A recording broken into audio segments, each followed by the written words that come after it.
السلام علیکم ورحمۃ اللہ۔ آج ہم بات کریں گے خواب میں اللہ پاک کو دیکھنے اور اللہ پاک کے دیدار کرنے کے حوالے سے۔ دیکھیں اس کی مختلف صورتیں ہیں اور پھر ان کی مختلف تعبیریں ہیں۔ خواب میں اللہ پاک کو دیکھنا یہ اللہ تعالیٰ کے قرب، رحمت اور ایمان کی پختگی کی علامت ہے۔ اسی طرح خواب میں اللہ پاک کو عرش پر دیکھنا یہ ایمان، تقوی اور دین پر ثابت قدمی کی دلیل ہے۔ اسی طرح خواب میں اللہ پاک کو خوش دیکھنا یہ بندے کے نیک اعمال، دعاؤں کی قبولیت اور اللہ کے راضی ہونے کی نشانی ہے۔ اسی طرح خواب میں اللہ پاک کو ناراض دیکھنا یہ گناہوں اور برے اعمال کی طرف اشارہ ہے۔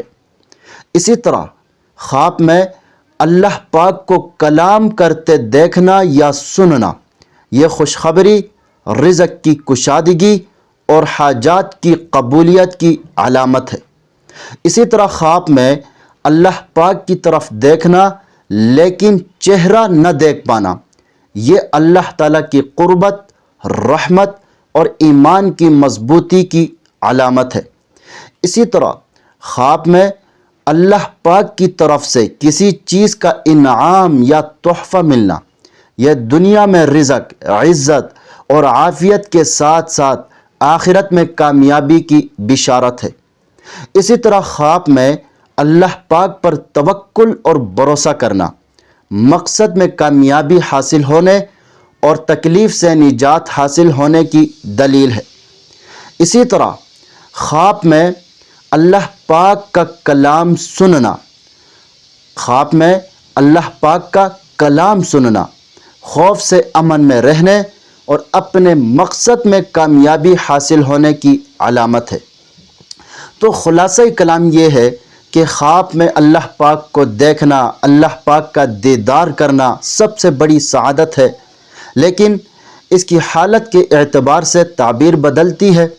اگر خواب میں خوشی اور سکون محسوس ہو تو یہ اللہ کے راضی ہونے کی نشانی ہے، اور اگر خواب میں خوف یا ڈر محسوس ہو تو پھر یہ گناہوں سے باز آنے کی تنبیہ ہے۔ مزید خوابوں کی تعبیر جاننا چاہتے ہیں تو ہمارے چینل پر آپ کو ہر قسم کے خوابوں کے مستند اور مفصل تعبیر بالکل آسان اور واضح انداز میں ملے گی۔ خوابوں کے راز جاننے کے لیے ہمارے ساتھ جڑے رہے۔ چینل کو سبسکرائب کرنا نہ بھولے گا۔ اپنا ضرور خیال رکھے گا۔ اللہ حافظ۔